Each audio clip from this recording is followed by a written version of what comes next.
Good day, my name is Anthony Patch and this is another edition of Pulse. Today is Monday the 5th of August of 2024. Just a quick update on the Middle East and the events that are unfolding and the events that are being prepared. The title of this recording at about 10:45 a.m. Eastern Time in the United States, the title of tonight's Pulse update is Positioning for War.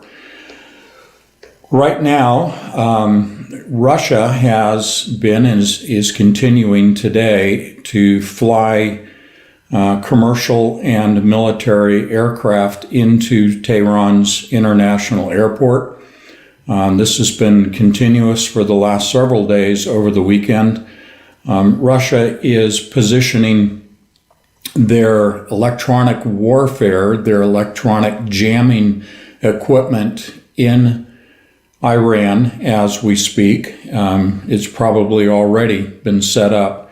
About 3 days ago, there was a very large Russian military cargo flight that entered Tehran's international airport, which probably, to my estimate, was delivering this electronic warfare system that has a range for jamming of the guidance systems of U.S. and Israeli missiles, a range of some 5,000 kilometers.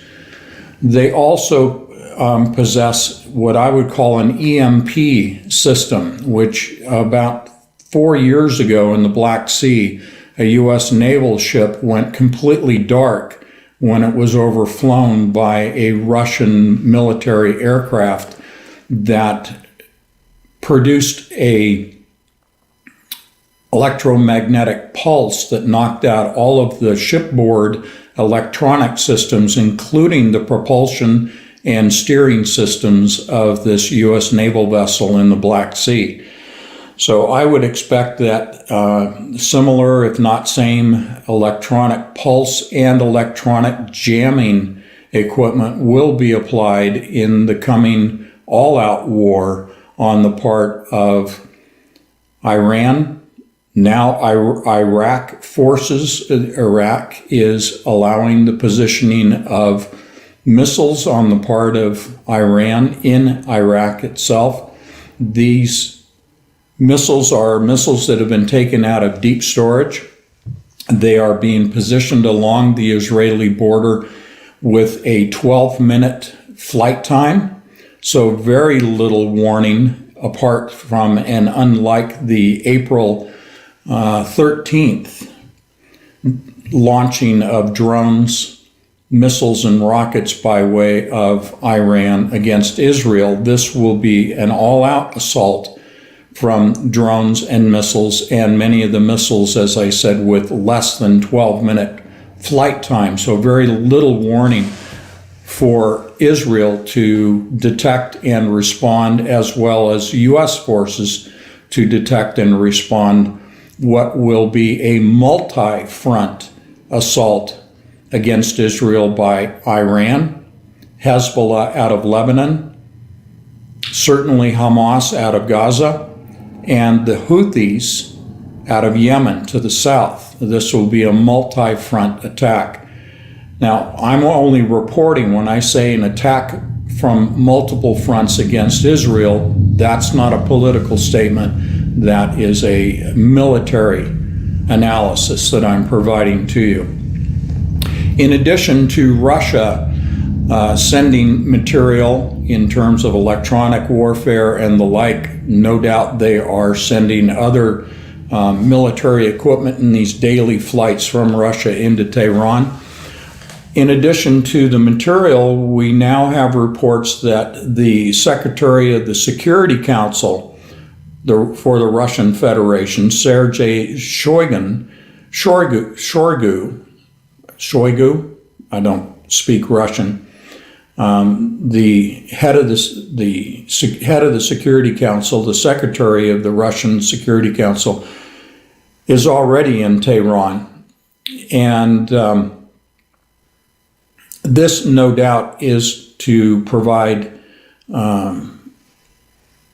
security information, the latest in-person delivered intel, and certainly other security material to Tehran in preparation for what we've all been expecting. This is no news to anyone, but we've all been expecting this response to the assassinations, both in Beirut and in Tehran, of the number 2 Hezbollah leader was assassinated in Beirut a few days ago, and the political negotiator for Hamas, not a military person, was, of course, assassinated in Tehran in the IRGC guest house following that evening's ceremony to inaugurate the new president of Iran.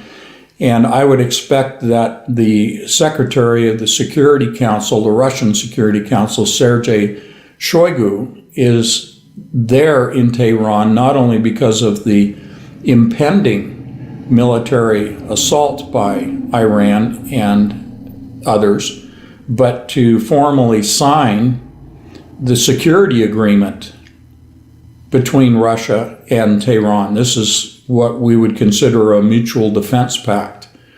So I'm sure that that is in place by now. The daily flights from Russia to Iran no doubt have been delivering high-performance missiles. These would be missiles that are now being positioned, as I said, not only in Iran but in Iraq. I would expect that many of these are also en route to Syria, specifically to Damascus at the southern end of Syria. As I've reported previously, there are some 2,000 Russian military personnel in Syria.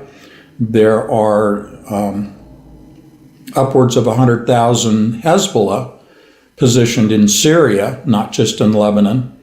The reports indicate that most of the senior leadership of Hezbollah has left Lebanon and moved to Syria for protection, which I would presume to be in Damascus. It should also be noted that in Damascus itself, deep underground in military bunkers, these are deep concrete reinforced bunkers, are the command and control centers for not only the Syrian forces, but the Hezbollah forces to be coordinating the activities in Lebanon and Russian forces that are deployed throughout Syria.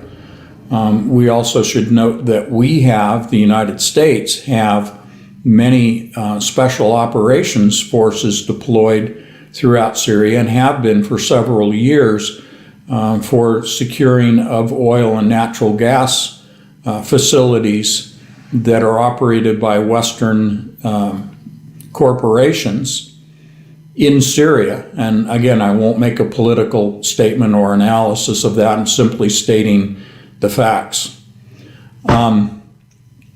So kind of jumping around a little bit here, in so far as targeting Israel, it appears that Tel Aviv, of course, will be one of the primary targets due to the presence of military assets in Tel Aviv itself.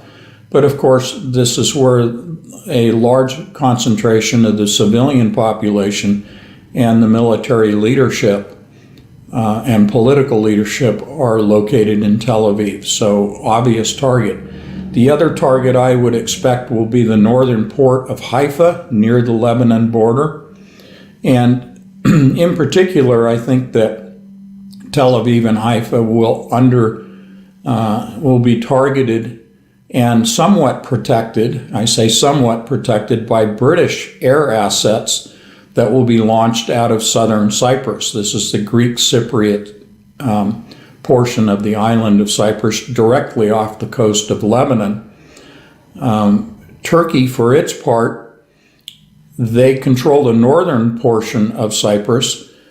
This is not being reported, but it is my expectation that Turkey will take advantage of this imminent conflict in Israel, such that Turkish forces that are being reinforced right now, Turkish forces in the northern portion of Cyprus, I think will come against the southern portion, against the Greek Cypriots and the British forces, the British Air Force that is stationed on Cyprus, in order to take full control of the island of Cyprus. Russia, for its part, has for many years had a naval port in the southern tip of Cyprus, so they will reinforce the activities of Turkey. Again, this isn't being reported. And also Russian air assets are also in southern Cyprus on the coast. So I think Cyprus is going to fall to Turkey, supported by Russia, and that the British will be displaced. This has often been characterized as an unsinkable aircraft carrier on the part of Cyprus. So factor that in. And something else that I would encourage you to pay attention to and watch for reports are the continuing military reinforcement and staging activities by Egypt on the southern border of Israel bordering Egypt. The Egyptians do not want to absorb any more of the Palestinian refugees into Egypt itself, and may, I think, as from the south, the Houthis launching out of Yemen, I think that Egypt will cross the border from Egypt into Gaza, which will completely change the dynamics of what is occurring in Gaza. I think primarily to prevent any of the Palestinian refugees from entering into Egypt, but also to take military advantage of coming against the IDF in Gaza. So in a default maneuver, this is protecting the Palestinians, perhaps to open up the delivery of humanitarian aid, food, water, medicine, shelter, to the Palestinians, again to encourage the Palestinians to remain in Israel, specifically in Gaza. But this will, of course, affect the IDF when the Egyptians move in. So these are reports that are not coming out regarding Egypt, regarding Turkey and Cyprus, regarding Russia in Cyprus. So I add that to your notes for consideration as this unfolds, this positioning for war. What has delayed the actual full-scale conflict to erupt, other than the daily launching of rockets from southern Lebanon by Hezbollah into the northern territories of Israel, what has delayed this has been the movement of missiles out of storage, the emplacement of these missiles in strategic locations, which I think includes Syria, but more than likely additional missiles from Iran being placed in southern Lebanon, and of course additional missiles being delivered to the Houthis in Yemen. And as I mentioned earlier, just to reinforce this, missiles allowed by Iraq to be placed in Iraq by Iran. So there's quite a bit of pre-positioning work that is going on. Electronic warfare, probably EMP devices being positioned, all of which is meant to repel the impending launch by Israel and the United States of missiles and drones headed into Iran itself, and certainly as the other targets that I just mentioned in terms of Lebanon, Yemen, and I think this will also be directed at Cyprus. Remember, the United States has an expeditionary force, two groups totaling 5,000 U.S. Marines that are set to be deployed into Lebanon, not as a military assault and amphibious assault force, but a evacuation force. There are some 12 ships specifically for evacuation operations that are already in the Mediterranean, and there are additional U.S. naval forces that are being deployed into the Eastern Mediterranean in support of a U.S. carrier task force that is being positioned. Following up from the far eastern Pacific, there is another U.S. carrier task force that is steaming towards the Mediterranean as well. This will take some time to arrive as reinforcement, but nonetheless is en route. All of this is public information. I'm not divulging anything that could not easily be discovered. Just looking over my notes here. Speaking of the assassinations that took place, the U.S. has an envoy, Amos Hochstein. Amos Hochstein has dual citizenship. He is an Israeli by birth and citizenship and holds U.S. citizenship as well, and has been utilized as an envoy by the Biden administration for well over a year in attempts to broker some peace agreements, specifically Gaza and the IDF with Hamas brokering a peace agreement, but that has completely fallen apart, and primarily because Hochstein had, prior to these assassinations in Beirut and in Tehran, had stated to the government of Lebanon that there would be no bombings, no attacks in Beirut, the Beirut airport, the suburbs, the southern suburbs of Beirut, that there would be no attacks against civilian targets. Well, that lie has, of course, come to light in the form of these two assassinations that have taken place. So the U.S. on its part, and Hochstein in particular, are no longer, their promises are no longer being accepted. These are proven to be lies on the parts of the U.S. and Israel. Again, not a political statement, not taking a position, but the credibility of promises by Israel and the U.S. diplomats are falling on deaf ears now, and especially the efforts of Amos Hochstein have been brought to a halt. So that's the picture of what is going on so far. We've been expecting this full-blown Middle Eastern war to erupt over the weekend, but the information that I have in front of me indicates that the delay has been for the positioning of these missile systems and the delivery of additional equipment and missiles and electronic warfare and EMP warfare devices by Russia, the Russian Federation, to Tehran.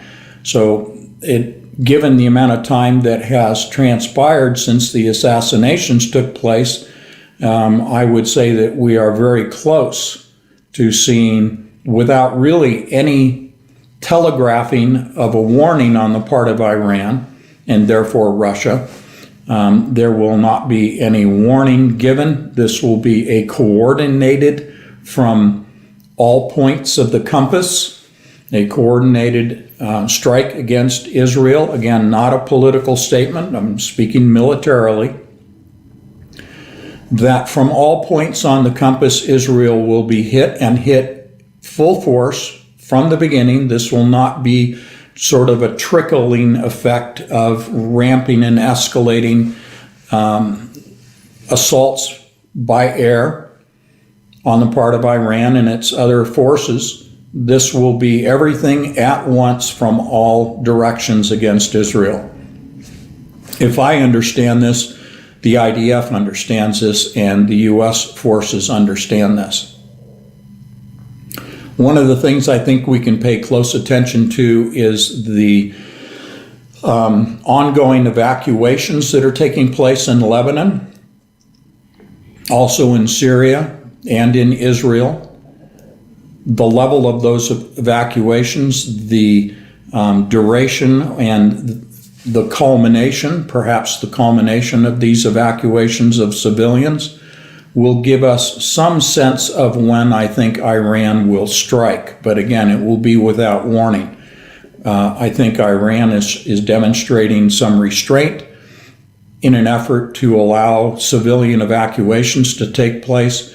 So we will be paying attention to the U.S. Marines, 5,000, in a expeditionary force that is positioned for evacuation of civilians by sea.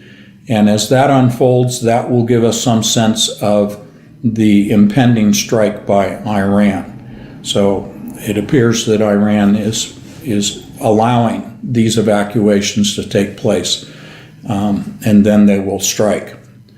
That's the picture as I see it. I would ask you if you would like further detailed information that I am not at liberty to share here on this YouTube platform. We abide by the community standards of YouTube. So we have a private live stream platform that is available through my website at anthonypatch.com 3 times a week, Tuesday, Thursday, and Saturday evening, 7 o'clock Eastern Standard Time. My wife and I provide deep analysis, deep explanations of the military and the scientific and also the economic reporting that we are not at liberty to provide here on YouTube. We spend a great deal of time going into the details of the science, the military, the economic information that I think would prove to be of interest to you. And each of those 3 live streams per week are 2 hours in duration.